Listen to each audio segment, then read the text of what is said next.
years Amudhan case. பழி வாங்குதலுக்காக தாக்கப்பட்டாரா இல்ல இந்த போதைப் பொருள் இஷ்யூவால அவர் தாக்கப்பட்டாரா? அமுதனுக்கு என்ன ஆச்சு, அவரை ஏன் தாக்குனாங்க, இதுக்கு பின்னாடி என்னெல்லாம் நடந்திருக்கு, police side, parent side and college மேனேஜ்மெண்ட்னு சொல்லிட்டு ஒவ்வொருத்தருடைய பதிலுமே வேற மாதிரி இருக்கு. ஒரு கேஸ்ல உண்மையா என்னதான் நடந்துச்சு, இதுல யாரெல்லாம் சம்பந்தப்பட்டு இருக்காங்க, இப்போ கேஸ் ஆனது விசாரணையில இருக்கு, இது வரைக்கும் என்ன நடந்திருக்குன்னு சொல்லிட்டு அந்த டீட்டெயில இந்த ஒரு வீடியோல பார்க்கலாம். வணக்கம் and welcome back to Sukanya the journalist. 9 years Amudhan கோயம்புத்தூர்ல இருக்கக்கூடிய இந்துஸ்தான் இன்ஜினியரிங் காலேஜ்ல 3rd year படிச்சிட்டு இருக்காரு. இவருடைய ஸ்டடீஸ்க்காக அங்க இருக்கக்கூடிய ஹாஸ்டல்ல இவர் ஸ்டே பண்ணி படிச்சிட்டு இருக்காரு. அந்த ஹாஸ்டல்ல ஆல்ரெடி அங்க இருக்கக்கூடிய சமையல்காருக்கும் அமுதனுக்கும் மீது ஒரு தகராறானது ஏற்பட்டிருக்கு. அமுதன் சைட்ல இருந்து என்ன சொல்றாங்கன்னா, அமுதனுடைய ஹெட்போன் மேல இருந்து கீழே வந்துருச்சு, சோ அதை எடுக்கிறதுக்காக கீழே போனாங்க. அந்த டைம் அங்க இருக்கக்கூடிய சமையல் செய்யறவங்க, ஹாஸ்டலுக்கு வந்து சமையல் செஞ்சு கொடுத்துட்டு இருப்பாங்கல்ல, சோ அந்த செஃப் வந்து ட்ரக்ஸை வந்து யூஸ் பண்ணிட்டு இருந்தாங்க. அதை வந்து இவங்க பார்த்தாங்க அப்படின்னு சொல்றாங்க. அண்ட் அது மட்டும் இல்லாம அப்போ வந்து அமுதனுடைய ஃப்ரெண்டுக்கும் அங்க இருக்கக்கூடிய சமையல் செய்யறவங்களுக்கும் ஏதோ ஒரு தகராறானது ஏற்பட்டிருக்கு. சோ இதை அடுத்து இந்த ஒரு இஷ்யூனால அமுதனை வந்து காலேஜ்ல இருந்து சஸ்பெண்ட் பண்ணியிருந்தாங்க. காலேஜ் சைட்ல இருந்து என்ன சொல்லியிருந்தாங்கன்னா, அமுதனை சஸ்பெண்ட் பண்ண பிறகு ஆகஸ்ட் 11ஆம் தேதி காலேஜ்க்கு அகைன் வரும்படி சொல்லியிருந்தாங்கன்னு சொல்றாங்க. ஹாஸ்டல்ல இருந்து அமுதனை சஸ்பெண்ட் பண்ணிட்டாங்க. அதனால அமுதன் வந்து அவருடைய ஃப்ரெண்டோட வீட்டுக்கு போயிட்டு தான் அவர் ஸ்டே பண்றாரு. இப்போதான் வந்து ஒரு ஃபர்ஸ்ட் இன்சிடென்ட் ஆனது நடக்குது. ஆகஸ்ட் 10ஆம் தேதி அதிகாலை 5 மணி அளவுல இளவரசன், இவர் யாருன்னா அவங்களுடைய ஜூனியரா இருக்காங்க, அமுதனுடைய ஜூனியரா இருக்காங்க. சோ இவங்களுடைய வீட்டுக்கு போயிருக்காங்க. இந்த இளவரசன் வந்து ரெண்ட் எடுத்து தான் வந்து அங்க ஸ்டே பண்ணிட்டு இருக்காரு. சோ அவங்களுடைய ஃப்ரெண்ட்ஸுமே வந்து எல்லாரும் அந்த வீட்டுல தான் இருக்காங்க. சோ அப்படி இருக்கும்போது அவங்க வீட்டுக்கு போயிட்டு இவங்க வந்து அவங்கள தாக்கி இருக்காங்க. அமுதன் சைட்ல இருக்கிறவங்க வந்து இந்த இளவரசன் வீட்டுல போயிட்டு அவங்கள தாக்கி அவங்களுடைய செல்போன் எல்லாம் வந்து எடுத்துட்டு வந்துட்டாங்க அப்படின்னு சொல்றாங்க. ஸோ இங்க போகும்போது அமுதனுடைய ஃப்ரெண்ட்ஸ் என்ன பண்ணிருக்காங்கன்னா, மாஸ்க் போட்டுட்டு போயிருக்காங்க. அண்ட் அமுதனுடைய ஃபேஸ் ஆனது அதுல தெரிஞ்சிருக்கு. ஸோ இதை அடுத்து வந்து இந்த மாதிரியான ஒரு இன்சிடென்ட் ஆனது நடந்திருக்குன்னு சொல்லிட்டு இளவரசன் சைட்ல இருந்து செட்டிப்பாளையம் போலீஸ்ல போயிட்டு கம்ப்ளைண்டும் பண்ணிருக்காங்க. சோ அந்த டைம் அமுதன் தான் சொல்லிட்டு ஐடென்டிஃபையும் பண்ணிருக்காங்க. இதோட இன்சிடென்ட் நடந்ததை அடுத்து அதே நாள் அதிகாலை 8 மணி அளவுல அமுதனும் அவருடைய ஃப்ரெண்டான ஸ்ரீமனும் பைக்ல மலுமிச்சம்பட்டி வழியாக போயிட்டு இருந்திருக்காங்க. அப்போ ஒரு கேங்ல இருக்கிறவங்க வந்து அவங்கள வழிமறிச்சு அமுதனை அழைச்சிட்டு போயிருக்காங்க. அதாவது அழைச்சிட்டு போயிருக்காங்கன்னு சொல்ல முடியாது, அவரை வந்து தூக்கிட்டு போயிருக்காங்கன்னு என்ன சொல்லலாம். அவர் தூக்கிட்டு போயிட்டு அவரை வந்து அந்த கேங்ல இருக்கக்கூடியவங்க வந்து தாக்கி இருக்காங்க. அந்த ஒரு கேங் கையில இந்த இரும்பு ராடு, அதுக்கப்புறம் அரிவாளுடைய பின்பகுதி, தென்னமட்டைன்னு சொல்லிட்டு இதெல்லாமே வச்சு அவரை தாக்கியிருக்காங்க. ஸோ இந்த தாக்குதல் அடுத்து அமுதனுடைய உடலானது ரொம்பவே மோசமான நிலைக்கு போயிருக்கு. பல காயத்தோட தான் அவர் வந்து இருந்திருக்காரு. இந்த இன்சிடென்ட் நடக்கும்போது அமுதன் கூட இருந்த ஃப்ரெண்ட் அவர் வந்து தப்பிச்சு போயிருக்காரு. ஆனா அமுதன் மட்டும் இந்த இன்சிடென்ட்ல மாட்டியும் இருந்திருக்காரு. இதை அடுத்து காலை 10 மணி அளவுல அகைன் அவர் வந்து அமுதன் வந்து அவரோட ரூமுக்கு வராரு. ரூமுக்கு வந்துட்டு அவர் வந்து அந்த இடத்துல ரெஸ்ட் எடுக்கிறாரு. இந்த இடத்துல ஆல்ரெடி அமுதனை இத்தனை பேர் சேர்ந்து தாக்கி இருக்காங்க. சோ அதாவது எப்படி சொல்றாங்கன்னா, அமுதனுடைய பேரண்ட்ஸ் சைட்ல இருந்து சொல்றது 20 பேர்கிட்ட வந்து அவரை தாக்கி இருக்காங்கன்ற மாதிரி சொல்றாங்க. இத்தனை பேர் சேர்ந்து அமுதனை தாக்கி இருக்காங்க. சோ இரும்பு ராட் இதெல்லாம் வச்சு அவர் அடிச்சிருக்காங்க. அப்படி இருக்கும்போது அவர் எப்படி அந்த ரூமுக்கு போயிட்டு தூங்கிட்டு இருப்பாரு? சோ இந்த டைம் வந்து அவர் ஹாஸ்பிட்டலுக்கு தானே முன்னாடியே போயிருந்திருக்கணும். 10 மணி அளவுல ரூம்ல போயிட்டு அவர் தூங்கிட்டு இருந்திருக்காரு. ஆனா அதுக்கப்புறம் அவர் தூங்கும் போது அவருக்கு மூச்சு திணறலானது ஏற்பட்டிருக்கு. சோ ஒரு ஆஃப்டர்நூன் டைம் ஒரு 3 மணி அளவுல அவருக்கு மூச்சு திணறலுமே வந்திருக்கு. அதுக்கப்புறம் ஃப்ரெண்ட்ஸ் எல்லாருமே சேர்ந்து அமுதனை ஹாஸ்பிட்டலுக்கு கூட்டிட்டு போறாங்க. மருத்துவ பரிசோதனையில இருந்து என்ன சொல்லியிருந்தாங்கன்னா, அவருடைய தலையில ரொம்பவே காயங்களானது ஏற்பட்டிருக்கு. சோ அதுவுமே மூச்சு திணறலுக்கான ஒரு காரணமாக இருந்திருக்கு. இதனால அவர் வந்து உயிரிழந்திருக்காருன்னு சொல்லியிருந்தாங்க. இந்த ஒரு இடத்துல அமுதனை ஏன் வழிமறிச்சு கூட்டிட்டு போயிட்டு காலேஜ் உடைய பின்புறத்துல இருக்கக்கூடிய ஒரு மைதானத்துல வச்சு தாக்கியிருக்காங்க. சோ இதுக்கு பின்னாடி யார் இருந்திருப்பாங்க? இந்த ஒரு இன்சிடென்ட்ல போலீஸ் சைட்ல இருந்து சொன்னது சீனியர் ஜூனியர் பிரச்சனையானது இருந்திருக்கு. சோ ஆல்ரெடி வந்து இவங்க செல்போனை எடுத்துட்டு வந்திருக்காங்க. அதோட ஒரு கண்டினியூவேஷனாக வந்து இந்த மாதிரி இன்சிடென்ட் வந்து நடந்திருக்குன்னு ஒரு பக்கம் சொல்றாங்க. இன்னொரு பக்கம் காலேஜ் மேனேஜ்மெண்ட் என்ன சொல்றாங்கன்னா, அமுதனுக்கும் ஹாஸ்டல்ல இருக்கக்கூடிய சமையல் செய்யறவருக்கும் ஒரு ப்ராப்ளம் ஆனது இருந்துச்சு, அதனால சஸ்பெண்ட் நாங்க பண்ணிட்டோம். ஆகஸ்ட் 11ஆம் தேதி அகைன் காலேஜ்க்கு வரும்படி சொல்லியிருந்தோம். ஆனா அவர் இப்போ உயிரோடவே இல்லைன்ற ஒரு நியூஸ் ஆனது எங்களுக்கு இப்பதான் தெரியும்னு சொல்லியிருக்காங்க.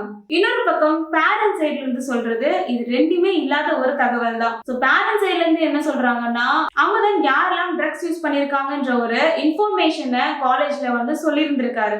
அது மட்டும் இல்லாம போலீஸ் கிட்டயுமே இந்த ஒரு இன்ஃபர்மேஷன் ஆனது அவர் சொல்லியிருந்தாரு. ஸோ அந்த ஒரு இன்ஃபர்மேஷன் ஆனது யாரெல்லாம் ட்ரக்ஸ் யூஸ் பண்றாங்களோ அவங்களுக்கே வந்து தெரிஞ்சிருக்கு. ஸோ இவன் சொல்லிட்டான்றதுனால தான் இவனை சும்மா விடக்கூடாதுன்றதுக்காக தான் அமுதனை மட்டும் டார்கெட் பண்ணி அவங்க இந்த மாதிரி அடிச்சிருக்காங்க அப்படின்னு சொல்றாங்க. காலேஜ் மேல ஆக்ஷன் ஆனது எடுக்கணும் அண்ட் இந்த ஒரு கேஸ்ல உண்மையா என்ன நடந்துச்சுன்னு சொல்லிட்டு தெரியணும்னு சொல்றாங்க. இது வெறும் ஒரு கேங்கான ஒரு கிளாஷ் மட்டும் கிடையாது. இதுக்கு பின்னாடி இந்த ட்ரக்ஸ் எல்லாமே இருந்திருக்கு. அதை அவர் வெளியே சொன்னதுனாலதான் அவரை அடிச்சிருக்காங்கன்னு சொல்லிட்டு பேரண்ட் சைட்ல இருந்து சொல்றாங்க. ஆனா காலேஜ்ல இருக்கிறவங்க எங்களுடைய காலேஜ்ல ட்ரக்ஸ் யூஸ் பண்ணக்கூடிய பழக்கமானது இல்லைன்னு சொல்றாங்க. பட் இந்த ஒரு இடத்துல ஒரு கேள்வியானது வருது. ஸ்கூல்ஸ் காலேஜ்னு சொல்லிட்டு இந்த மாதிரியான இடங்கள்ல ட்ரக்ஸ் ஆனது யூஸ் பண்றதே கிடையாதா? அதுலயுமே குறிப்பா யங்ஸ்டர்ஸ் இவங்க தான் மோஸ்டா இது எல்லாமே யூஸ் பண்ணக்கூடிய வாய்ப்புகள் இருக்கு, பண்ணிட்டும் இருக்காங்க. சோ மொத்தமாவே வந்து இந்த மாதிரி ட்ரக்ஸ் எல்லாமே இல்லைன்னு சொல்லிட்டு நம்ம யாராலுமே சொல்ல முடியாது. இப்ப இருக்கும் இதுக்கு முன்னாடி இருந்தோம்னு இல்லாம எல்லா இடத்துலயுமே ட்ரக்ஸ் ஆனது ஏதோ ஒரு இடத்துல இருந்துட்டு தான் இருக்கு. சோ கோயம்புத்தூர்ல ஒரு சில காலேஜ்ல எல்லாமே வந்து ட்ரக்ஸே இல்ல, காலேஜ்குள்ள எப்படி ட்ரக்ஸ் ஆனது வரும்னு சொல்லிட்டு இந்த மாதிரியான கேள்விகள் எல்லாம் கேக்குறாங்க. ஆனா இதை பார்த்த ஸ்டூடெண்ட்ஸ்க்கு, இதுல இருக்கக்கூடிய ஸ்டூடெண்ட்ஸ்க்கு எந்தெந்த காலேஜ்ல ட்ரக்ஸ் ஆனது யூஸ் பண்றாங்க, யாரெல்லாம் யூஸ் பண்றாங்கன்னு சொல்லிட்டு கண்டிப்பா தெரிஞ்சிருக்கும். ஸோ ட்ரக்ஸே வந்து தமிழ்நாட்டுல இல்லைன்னு யாராலுமே சொல்ல முடியாது. போலீஸ் சைட்ல இருந்து இந்த மாதிரி ட்ரக்ஸ் எல்லாம் யூஸ் பண்றாங்கன்னா அதை என்கிட்ட வந்து தெரிவிங்கன்னு சொல்றாங்க. ஆனா இப்படி சொல்லும் போது ஒருத்தருடைய உயிரானது இந்த மாதிரி போகுதுன்னா இது சொல்றதுக்கே வந்து எல்லாருமே பயப்படுவாங்க. அது மட்டும் இல்லாம அந்த சொன்ன ஒரு பர்சனுடைய நேமை வெளியே சொல்லாம இருக்கணும். அதுவுமே வந்து போலீஸுடைய ஒரு கடமையாகவே இருக்கு. இதுல வெறும் போலீஸ்னு மட்டும் இல்ல, காலேஜ்ல இருக்கக்கூடிய ஸ்டூடெண்ட்ஸ் என்ன பண்றாங்க, அவங்களுடைய காலேஜ்குள்ள ட்ரக்ஸ் ஆனது இருக்கா இல்லைன்னு பார்க்க வேண்டியதுமே அவங்களுடைய கடமையா தான் இருக்கு.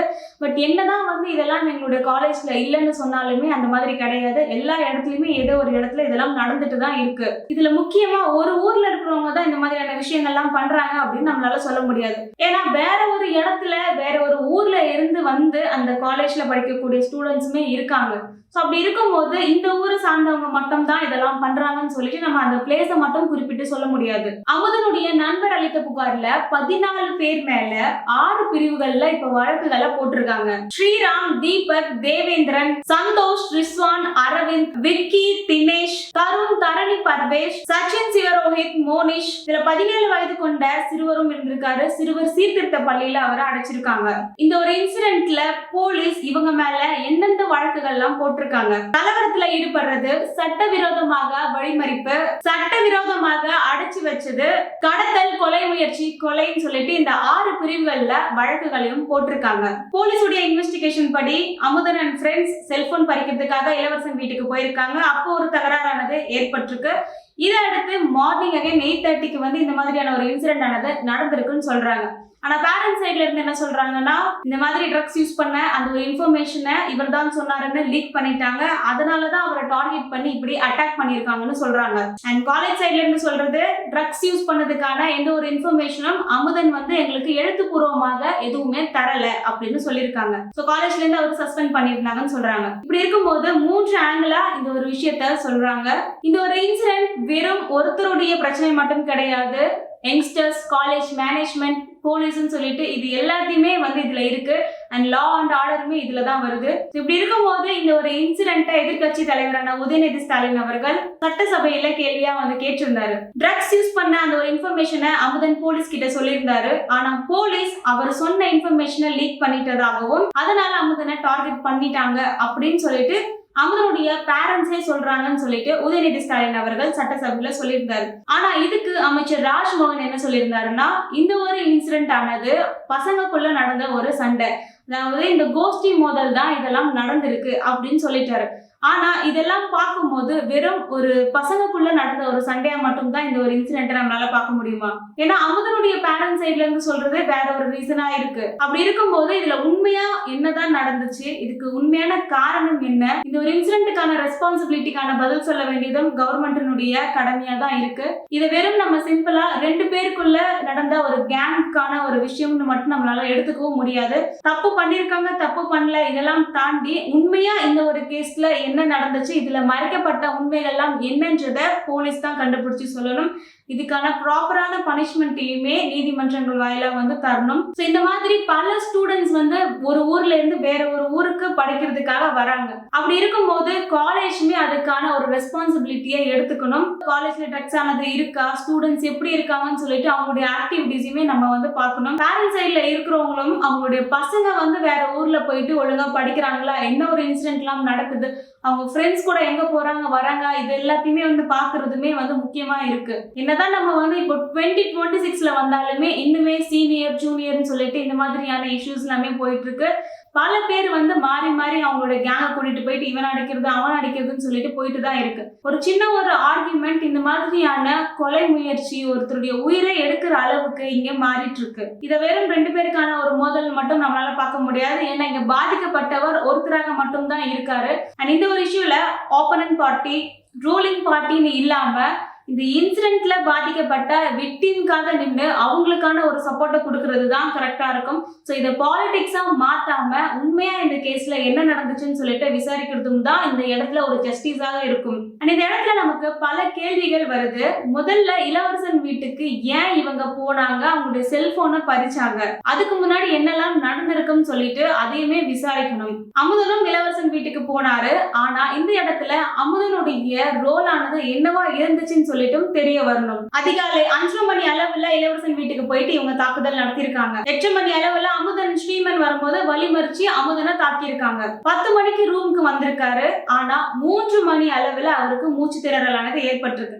அமுதன் 10 மணிக்கு ரூமுக்கு வந்திருக்காரு. ஆனா 3 மணியில வரைக்கும் அவர் ரூம்ல இருந்திருக்காரு. இந்த ஒரு கேப்ல அவர் ஏன் மருத்துவமனைக்கு கூட்டிட்டு போல, இதுல என்ன நடந்துச்சுன்றதும் தெரிய வரணும். இந்த ஒரு ட்ரக்ஸ் அலிகேஷன் உண்மையா இல்ல அதுக்கான ஏதாவது ஒரு எவிடன்ஸ் ஆனது இருக்கா, காலேஜ் சைட்ல இருந்து நோன்னு மறுக்கிறாங்க, பேரண்ட் சைட்ல இருந்து அங்க இருந்துச்சுன்னு சொல்றாங்க.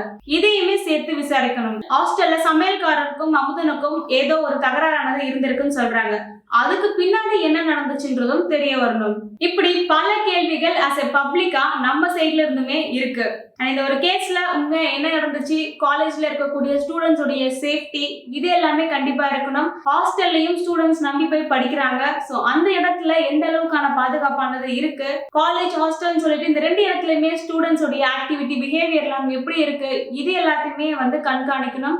இந்த ஒரு கேஸ்ல இது ஜஸ்ட் ஒரு கேங் மோதல் மட்டும் இல்லாம உண்மையா இதுக்கு பின்னாடி யாரெல்லாம் இருக்காங்க, என்ன நடந்துச்சுன்னு சொல்லிட்டு இது எல்லாத்தையுமே விசாரிக்க வேண்டியது காவல்துறையோட பொறுப்பா இருக்கு. அவங்களோட இன்வெஸ்டிகேஷனுக்கு அப்புறம் தான் என்ன நடந்துச்சுன்னு சொல்லிட்டு உண்மையான தகவல்கள் வெளியே வரும். ஸோ அது வரைக்கும் நம்ம வெயிட் பண்ணி தான் நம்ம பார்க்கணும். அண்ட் இந்த ஒரு கேஸை பத்தி நீங்க என்ன நினைக்கிறீங்கன்னு சொல்லிட்டு கமெண்ட்ல சொல்லுங்க. எல்லாருமே சேஃபா இருங்க, அவரா இருங்க. இந்த மாதிரி தேவையில்லாத பிரச்சனைகள் எல்லாம் போயிட்டு மாட்டிக்காம இருங்க. மீண்டும் அடுத்த ஒரு வீடியோல மீட் பண்ணலாம். தேங்க்யூ, பாய்.